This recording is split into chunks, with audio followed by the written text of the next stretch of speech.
Last week we looked at purple dead nettle. This plant right here, Lamiaceae purpureum.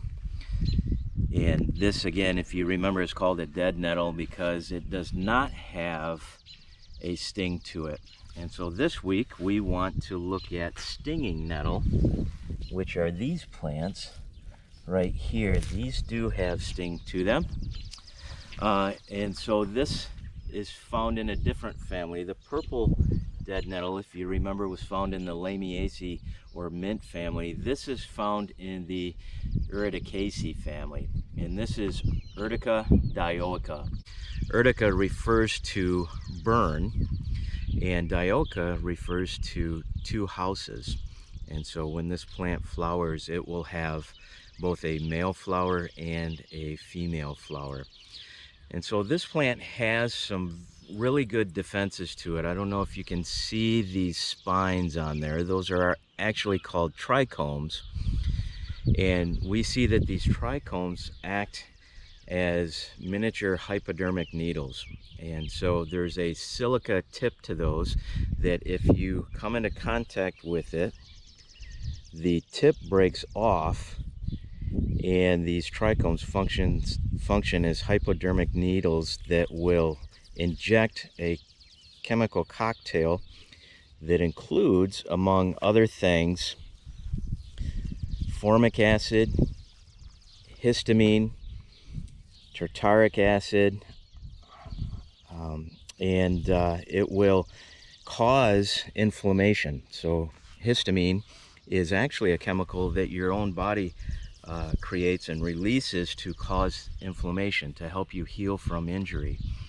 So inflammation will cause rubor, calor, dolor, and tumor. Those are the 4 signs of inflammation. So rubor is a redness, calor is heat that comes from dilation of the capillaries, more blood flow in that area.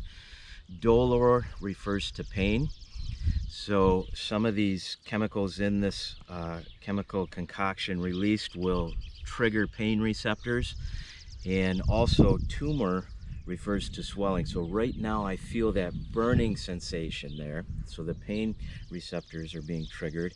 And soon, within a couple minutes, this area on my arm should be red. It should feel warm, and it will also swell a little bit.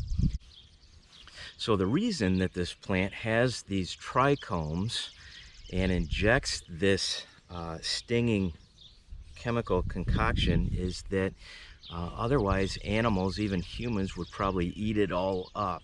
And so it is very high in protein, very high in calcium and iron. Said that it has 3 to 4 times the vitamin C that an orange has. And so this plant uses these trichomes as a defense to keep it from being browsed on. Humans can eat it. You have to be, of course, very careful with that. It has reported benefits of it might possibly reduce blood pressure, reduce inflammation, reduce hay fever symptoms, reduce enlarged prostate, etc. The list goes on of possible benefits. But in order to eat this, what you would want to do is pick it when it's young. So pick it before it develops these mature trichomes, which it already has. So this is past the point in which you could pick it and avoid those trichomes. You can also pull the shoots from the top here. These young shoots will not have the trichomes developed yet, so you can handle these. But you can eat the whole plant. What you would want to do, though, is to cook that. If you cook it, it will destroy the trichomes and destroys the stings. So you can steam this like spinach. You can also dry it to make a tea with it. And these are just some of the ways that you can eat this particular stinging plant. It's been probably 5 to 10 minutes now, and if you can see this, this is where I touched the stinging nettle to my wrist. So you can see the redness, you can see the swelling there too, kind of the white splotches.